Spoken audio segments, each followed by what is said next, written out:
हिंदू पौराणिक कथाओं में समुद्र मंथन की कथा हम सभी ने सुनी है।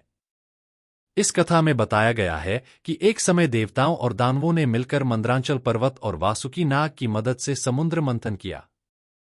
समुद्र मंथन का उद्देश्य था समुद्र के अतल में मौजूद अति बहुमूल्य वस्तुओं को प्राप्त करना।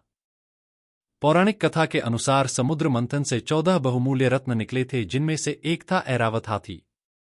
अन्य वस्तुओं की तरह ऐरावत हाथी को पाने की होड़ में भी देवताओं और दानवों के बीच काफी संघर्ष हुआ और अंत में ये हाथी देवराज इंद्र को प्राप्त हुआ। इरा का अर्थ है जल, इसलिए जल से उत्पन्न इस सफेद हाथी को ऐरावत नाम से पुकारा गया। ऐरावत को इंद्र का वाहन बताया गया है। ऐरावत में कई अद्भुत गुण और विशेषताएं थीं। इसका रंग चमकीला सफेद और इसके 4 दांत थे। एक पौराणिक कथा के अनुसार एक समय पूरा जगत सूखे की समस्या से त्राहि कर रहा था, जिसका कारण था सूखे के दानव वृतासुर का प्रकोप। तब इंद्र और ऐरावत हाथी ने दुनिया को इस विकट समस्या से बचाने के लिए कमर कसी और इंद्र ने भयंकर युद्ध करके वृतासुर को हरा दिया। इधर ऐरावत अतल में पहुंच गया और फिर उसने अपनी सूंड में पानी भर लिया और उसे बादलों पर छिड़का। तब इंद्र ने सूखे से त्रस्त भूमि पर पानी के बादल बरसाए और इस प्रकार पृथ्वी को सूखे के प्रकोप से बचा लिया। इसलिए ऐरावत को बारिश के बाद दिखाई देने वाले सफेद बादलों के प्रतीक रूप में भी जाना जाता है।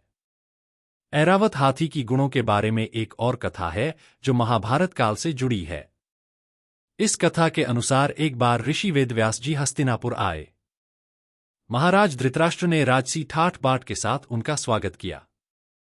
तब माता राजमाता गांधारी और कुंती ने उनसे प्रार्थना की कि हे ऋषिवर, हमें कोई ऐसा व्रत पूजन बताएं जिसके करने से हमारे राज्य में हमेशा सुख शांति और समृद्धि बनी रहे। इस पर वेदव्यास जी ने उन्हें महालक्ष्मी जी का एक व्रत करने की सलाह दी। उन्होंने बताया कि इस व्रत में हाथी की मूर्ति को भी शामिल किया जाता है, इसलिए इसे गजलक्ष्मी व्रत भी कहा जाता है। इसके बाद ऋषि व्यास ने इस व्रत को करने की विधि का विस्तार से वर्णन किया। व्यास जी के वापस लौटने के बाद दोनों रानियों ने व्रत की तैयारी शुरू कर दी। व्रत के दिन माता गांधारी के 100 पुत्रों ने मिट्टी का एक विशाल हाथी बनाया, जिस कारण नगर की सभी प्रतिष्ठित महिलाएं इस विशाल हाथी का पूजन करने गांधारी के महल में चली गईं।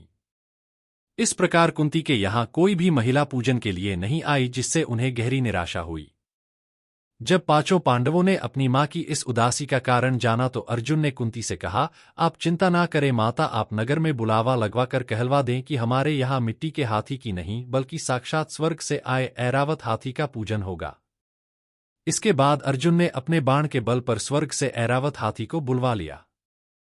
नगरवासियों ने जब ये देखा तो सभी जगह हलचल मच गई। सब कुंती के महल की ओर जाते हुए यही कह रहे थे कि कुंती के महल में स्वर्ग से आए ऐरावत हाथी की पूजा होगी। यह खबर गांधारी के महल में भी पहुंच गई और वहां एकत्र महिलाएं पूजन के लिए अब कुंती के महल की ओर कूच कर गई।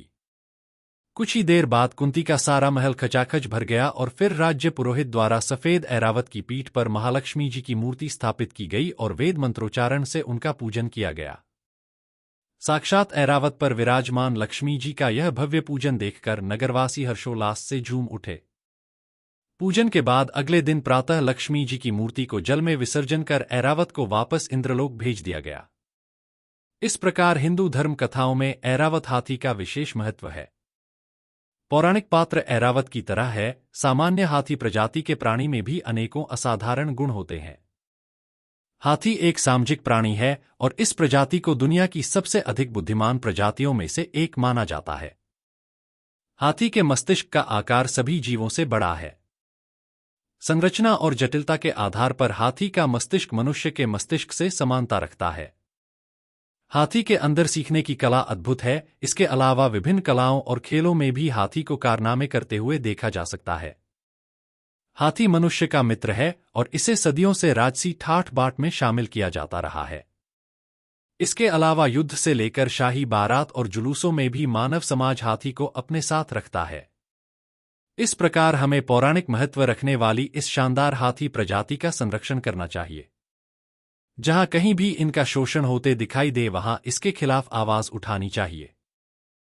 भारतीय वन्यजीव संरक्षण 1972 में हाथियों को सर्वोच्च दर्जा दिया गया है। हाथियों के शिकार के खिलाफ कड़े नियम और कानून हैं और हमें इन नियमों का पूरी तरह से पालन करना चाहिए।